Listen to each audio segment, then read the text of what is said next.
کچھ شخصیات اس دنیا سے رخصت ہو جائیں تو ظاہراً ان کا اتنا بڑا جنازہ نہیں ہوتا، مگر وہ دن تاریخ کا المناک ترین دن بن جاتا ہے۔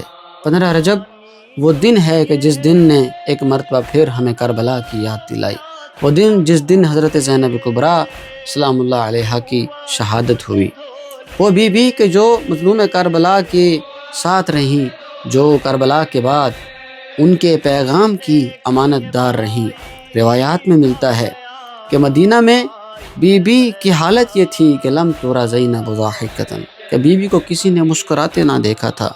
وَإِذَا ذُكِرَ الْحُسَيْنُ، اور جب بھی مظلوم کربلا کا ذکر کیا جاتا تو اتنا گریہ فرماتی کہ آپ کا گلا خشک ہو جاتا اور سانسیں اکھڑنے لگتی۔